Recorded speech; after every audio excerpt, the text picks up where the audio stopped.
Please let me be your child, Grandma. When I returned home, my 5-year-old grandson was sitting on the doorstep in the sweltering heat of 100 degrees Fahrenheit.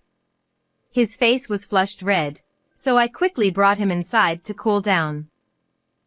It's a 30-minute walk from his house to mine, even for an adult. I couldn't believe he had come all the way on his own. "Where are your mom and dad?" I asked. They went to Hawaii. He replied. Shocked by his answer, I confirmed it and discovered that my son and his wife were indeed in Hawaii. I'll make them regret this. Enraged, I decided to take action against them. I've been married to my husband, who is the same age as me and runs a business, for 40 years. Our daughter and son are both married and have moved out, so it's just the two of us living together now. Our daughter, Ellis, lives about an hour away by car and has a family of 3, including her husband and our 8-year-old granddaughter. Our son, Chris, lives about a 30-minute walk away with his wife, Grace, and their 5-year-old son. Ellis often comes by car to visit and cheekily takes some of our dinner in food containers. Although our son lives close by, his wife, Grace, gives off the impression that she doesn't want us to be too involved in their lives. I clearly felt it on my grandson's 5th birthday. I called Grace, but it went to voicemail, so I left a message and went to my son's house. When I rang the doorbell, my daughter-in-law came to the door, but she had an obviously displeased expression on her face. "What do you want?" "I left a message on your voicemail, but today is Jeff's birthday, so I brought a gift." "Huh? Jeff's?" For some reason, Grace looked up for a moment as if she was thinking. I then tried to hand her the cake I brought, but she refused to take it. The cake from this place is really delicious. The sponge is so soft. Jeff likes strawberries, so I thought he'd be happy. But before I could finish, her expression remained stern, and she sighed, giving me a look that felt almost like a glare. "Maybe you've already prepared something?" "In that case, this was unnecessary," I said. "No. Sweets cause cavities, so we don't let Jeff eat them. Please take it back." Her blunt tone left me bewildered, but I figured she was just being cautious about our grandson's health, so I put the cake away. Then I tried to give her the Lego set I bought since Jeff had wanted it before, but this time she looked at me with an exasperated expression. "We don't need such a trivial thing. Don't you understand it will just clutter up the room?" "Please, let me at least give it to Jeff directly. I want to say happy birthday to him." However, Grace never allowed me inside, nor did she let me see my grandson. She must really dislike me. Her feelings were so intense that they pierced through me. It's incredibly rude to buy things without knowing the circumstances of someone else's household. Next time you bring a gift, please make it cash. Goodbye. Before I could respond, she slammed the door shut with a loud bang. Expecting to see the joy on my grandson's face, I returned home with an overwhelming sense of emptiness. My husband noticed the cake box, my bags, and the disappointed look on my face. "Why did you bring it back?" he asked with a puzzled expression. After I explained my interaction with Grace, he said, "That's going too far. You should contact Chris." Taking his advice, I called my son after I assumed he had finished work. "What do you want?" "You haven't heard from Grace yet, have you? I brought a cake and a present today because it's Jeff's birthday." "Oh. Really? I see." My son responded in a similar way to how Grace had, which puzzled me. As I recounted the conversation with Grace, my son suddenly became angry. What the hell were you thinking? We have our own way of raising Jeff. And honestly, buying a cake and a present without asking first, don't you think that's just plain rude? I never expected such a response, and I ended up being scolded by my son for what felt like an eternity, leaving me feeling dejected. After the call ended, I sat there with slumped shoulders. My husband kindly suggested, Since you bought it, let's eat the cake. As we shared the cake, I couldn't help but feel that what I did was just a nuisance. The sadness welled up inside me, and tears began to fall. My husband quietly handed me a tissue. I feel so pathetic, crying over something like this at my age. I couldn't shake the feeling that my son had changed, and my heart felt like it was being torn apart. 2 weeks later, on another scorching hot day, I returned home from shopping to find a child sitting on the doorstep. As I got closer, I realized it was my grandson, Jeff. I immediately rushed over to him and asked, "What's wrong?" He looked up at me, drenched in sweat. Please let me be your child, Grandma. What? They said they don't want me. Jeff's face was bright red, and he looked unsteady, likely from sitting in the 100 degrees Fahrenheit heat for a while. I decided to ask him what happened later, and quickly brought him inside to cool down. I gave him a sports drink, which he drank eagerly, and gradually, the redness in his face started to fade. When I asked if he felt okay, Jeff smiled and said, "I'm fine," which made me breathe a sigh of relief. Since it's a 30-minute walk from his house to mine for an adult, I couldn't believe he had come all this way by himself. Where could my son and daughter-in-law have gone? Where are your mom and dad? Did you get separated on the way here? No. They went on a family trip to Hawaii. What? What do you mean? They left without me. There was some bread they bought, but it went bad because it was so hot in the house. So I came to Grandma's. Listening to this unbelievable story, I noticed that Jeff was wearing an adult-sized t-shirt that didn't fit him. The collar was stretched out, and his pants were quite dirty too. When did you change into those clothes, Jeff? A long time ago. It was when it started getting sunny more often. As he counted on his fingers, it seemed like it might have been quite a while ago. I wanted to call my son immediately to find out what was going on, but my husband suggested, We should hear more from Jeff first. if Chris was nearby, he would have contacted us by now, I thought. So, I gave Jeff a lukewarm shower, and his hair was so dirty that the shampoo wouldn't even lather. Filthy water ran off his body. He seemed so thin. Were his ribs this visible before? As I gently washed him, trying not to hurt him, I noticed several small bruises on his arms and legs. "Honey, could you bring me a bath towel?" I gave my husband a look, and as he pretended to dry Jeff off, I had him checked too. He was just as shocked. There were many bruises in places that didn't seem like they could have come from a fall. After his bath, I dressed Jeff in one of my husband's t-shirts, gave him some easy-to-digest food, and handed him the Lego set I had bought for his birthday. Wow. This is the one I wanted. Seeing Jeff jump for joy, my husband said, Grandpa will play with you. Let's see. Jeff, you're such a good boy. with a fond smile. Watching my grandson absorbed in his play, I couldn't shake off a nagging feeling, so I asked my husband to keep an eye on Jeff and went out to investigate something I needed to confirm. I headed to my son's house. Even after ringing the doorbell, no one answered. When I tried the doorknob, it opened easily. Jeff must have left it unlocked when he left.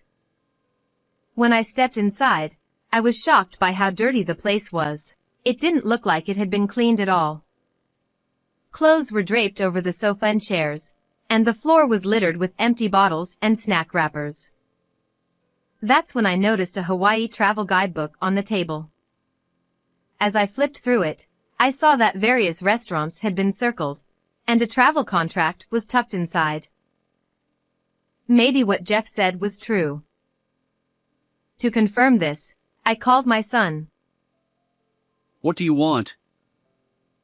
Is Jeff doing well? Of course. He's running around here. When I asked where he was, he clearly replied that he was in Hawaii. It was obvious he was lying, but I pretended not to notice and said, "That sounds like fun," before ending the call. After returning home, I fed Jeff dinner and asked him more about what had happened. Feeling safe, he started to tell me everything, revealing truths that were far beyond anything I had imagined. I see. So you were feeling so sad that you wanted Grandma to take you in? That's part of it, but I'm not really their child. They found me under a bridge. It turned out that these were the words my son and his wife had been telling him every day. I'm a burden to Dad and Mom, so I wanted to be your child. Jeff squeezed his hand tightly, and large tears began to fall from his eyes. I was at a loss for words, overwhelmed by how pitiful he looked, and I hugged him as tightly as I could. Grandma, you're so warm and smell so nice. He clung to me and started sucking his thumb. For him to still do this at 5 years old, he must have been incredibly lonely. Well then, Jeff, why don't you become Grandma's child? Grandpa said it's okay too. My husband nodded in agreement, wiping his tears with a towel around his neck, pretending to wipe sweat, saying, "It's hotter than usual today." As I gently stroked Jeff's back, he seemed to relax. He fell asleep in my arms. Watching his peaceful sleeping face, my husband, tears streaming down his face, said, "I can't believe such a little boy was carrying so much pain." As I pondered how to deal with my son and daughter-in-law, my daughter Ellis arrived, as she usually did. Seeing the tense atmosphere, she tilted her head in confusion, and that's when a brilliant idea struck me. "Ellis, I have a favor to ask." After telling her everything that had happened, she immediately made a phone call. As she spoke, she made an OK sign with her fingers and smiled. They'll take care of it right away as a special service. With Ellis's help, things began to move quickly. All right. Everything's set. I'm ready for whatever comes next. And so, I eagerly awaited the return of my son and his wife from Hawaii. 3 days later, I waited in a car parked near the house. Soon, a taxi passed by and stopped in front of my son's house. Out stepped my son Chris and his wife, Grace. They were carrying large suitcases and began looking around nervously. Then, they hurried over to a man working nearby with anxious expressions. Hey! What do you think you're doing? There was a house here. The man leveling the ground responded with a puzzled look. We demolished it. Chris's face turned bright red, and he grabbed the man's shoulder firmly. That's my house. Who gave you permission to do this? Let go of him. It was under my orders. I had it completely leveled. I stepped out of the car and walked briskly toward my son. Chris, standing there with his mouth agape, seemed like he wanted to complain, but I cut him off. Did you enjoy your romantic getaway to Hawaii while abandoning your child? What? While you were having fun in Hawaii, Jeff walked all the way to our house by himself. He told us everything. At first, my son and his wife had taken care of Jeff, but as he grew older, they began to see him as a burden. They fed him only snacks and instant noodles while they dined out regularly. They barely bought him any clothes, dressing him in Chris's old, worn-out t-shirts. And that's not all. What were you thinking, telling him he was a child you found under a bridge? Jeff was getting cheeky, so we just scared him a little. Then how do you explain this? I pulled out my smartphone and showed them photos of Jeff's bruised, emaciated body. Jeff had confided in me that Grace would pinch him whenever she was upset, which shocked me. That little brat. I'll deal with him later. Be quiet. What are you saying? It's a mother's job to punish her child when they do something wrong. Grace bit her lip in frustration, seemingly unaware of how cruel her actions were. She excused herself by saying that she had only given birth because she was pregnant, and that she never really liked children. She even said that kids were just a financial burden, making it clear that reasoning with her was pointless. As I grew more exasperated and tired of talking, Chris stepped in front of me, irritated. What's wrong with going to Hawaii as a couple? We deserve a break from parenting too. And who are you to say that when you barely took care of your child? Besides, just as I was about to continue, there was a loud bang as a door slammed shut, followed by the sound of someone walking briskly toward us. It was my daughter Ellis, who had gotten out of my car. If you don't want him, I'll raise him, she snapped, glaring at Chris. Immediately, Chris and Grace's faces lit up, and they rejoiced together, saying, "That would be perfect." I wish we'd just given him to you in the first place, Ellis. The decision's made then. We're leaving now. Goodbye forever. Wait a minute. You tore down my house without permission, and you're just going to leave? Did you actually live there? It was a total dump. Backing me up, Ellis added. I was shocked at how filthy it was. But Chris and Grace, undeterred, shouted at me to give their house back. I think you're confused. The house belongs to me. They must have completely forgotten about such things. When they were getting married, they asked, if you're not using it, could we live there? So I let them stay, thinking that the house would be better maintained with someone living in it. After a moment, it seemed they finally remembered, as they both simultaneously put their hands over their mouths. What about all our stuff inside?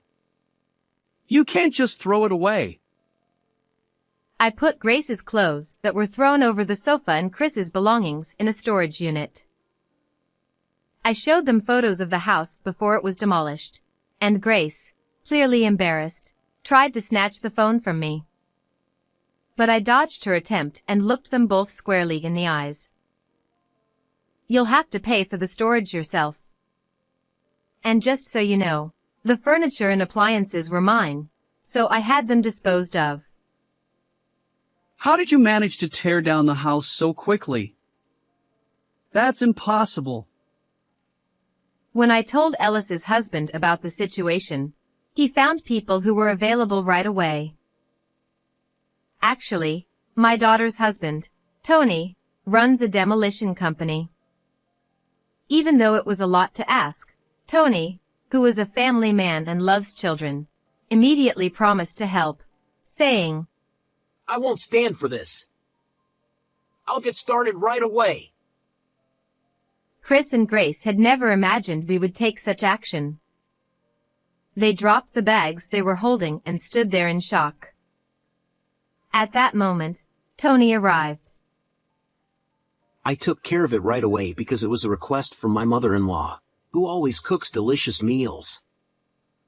So, Chris, how do you like my work? He flashed a big smile, showing his white teeth.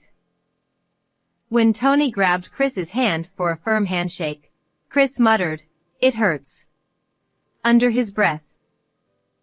Compared to Tony, who does physical labor every day, Chris stood no chance. Realizing this, Chris couldn't bring himself to argue and looked at me, mumbling, Damn it. Where am I supposed to live now? Mom, do something. We don't have any savings. Astonishingly, they had spent all their earnings. On top of that, they maxed out their credit cards with their extravagant spending in Hawaii. Chris, nearly in tears, grabbed my arm and started to plead, using harsh words. "There is a place you can live." Where? Without answering, I got into the car, and Chris and Grace hurriedly followed. I drove them to the house where my husband and I live and showed them to a room at the back. Their faces relaxed with relief, but I signaled my husband, who then made a phone call. After a while, I saw a car with red lights pull up in front of our house through the window. "I've been expecting you. They're in this room, so please go ahead," I said as I flung the door open. Inside, Chris and Grace were lying down, relaxing. But when they saw the police officers enter, they were absolutely shocked. "I've found you a new place to stay," I said. What do you mean? "You're being charged with abandoning your child to go on a trip to Hawaii. Not to mention the abuse you inflicted on Jeff, denying him proper food and care. These are serious offenses." When the officers told them, "We need you to come with us to the station," my son and daughter-in-law turned pale and began trembling. With tears streaming down his face, Chris clung to me, pleading, Please, I won't do it again. Just let us off this time. "You're apologizing to the wrong person," I snapped. When they saw Jeff hiding behind me, Chris begged, Help your dad. while Grace added, No, Jeff, help your mom. both trying to manipulate him with tears. Then, Jeff stepped out from behind me and extended his hand toward them. "Officer, these two were mean to me. They're not my real parents. They just picked me up from under a bridge." The words struck them like a boomerang, leaving them speechless. When the officer gently asked Jeff, "Can you tell us more about what happened later?" Jeff replied, "Yes. They used to pinch me hard." and showed the bruises on his arms and legs. Realizing they couldn't escape the truth, I stood before them, glaring. "Apologize to Jeff right now." I'm sorry. I was wrong. Jeff, I promise I won't do it again. Please forgive me. "Don't touch me. I'm going to live with Ellis's family now." Hearing this, Jeff moved closer to my daughter and her husband, clinging to them. Tony picked Jeff up, saying, Jeff, we'll protect you from now on. Then, turning to my son, Tony added, I can't stand bullies who pick on the weak. If anything else happens, I won't let it slide. Ellis, too, spoke up. Chris, you're the worst. How could you hurt such a sweet child? Jeff, thank you for becoming part of our family. She held Jeff's hand tightly. I'm glad we're all on the same page. This matter is now settled. Don't you dare come near Jeff or us again. With a surprisingly firm tone, I declared, and my son and his wife, heads hung low, were escorted away. After that, we submitted both Jeff's testimony and the photos I had taken, and my son and his wife admitted to their crimes and were found guilty. Although they avoided prison time, they were ordered to pay $20,000 in damages for the harm they caused Jeff. With their belongings still in the storage unit, the fees for that kept piling up daily, and they were also inundated with credit card bills. My son and his wife are now living in a kind of hell on earth. Having lost their home, they might actually end up living under a bridge. Jeff was taken in by my daughter and her husband, and now they live together as a family of 4 with their daughter. As usual, my daughter comes by around dinner time, cheekily packing leftovers into food containers. And when 2 small hands suddenly reached out, Jeff and granddaughter were already munching on some fried chicken. My daughter playfully asked, Hey, can I have some too? Jeff, with a playful sigh, said, All right. Fine. And popped a piece of chicken into Ellis's mouth. Recently, Jeff has started calling my daughter Mom and Tony Dad. My daughter told me that the first time Jeff called Tony Dad, Tony was so happy he cried. Not only that, but their daughter was overjoyed to have a little brother and never leaves Jeff's side. Just like my daughter's family, I'm going to make sure that I shower Jeff with love and ensure he's happy. How did you like this story? Don't forget to subscribe to the channel. See you in the next video.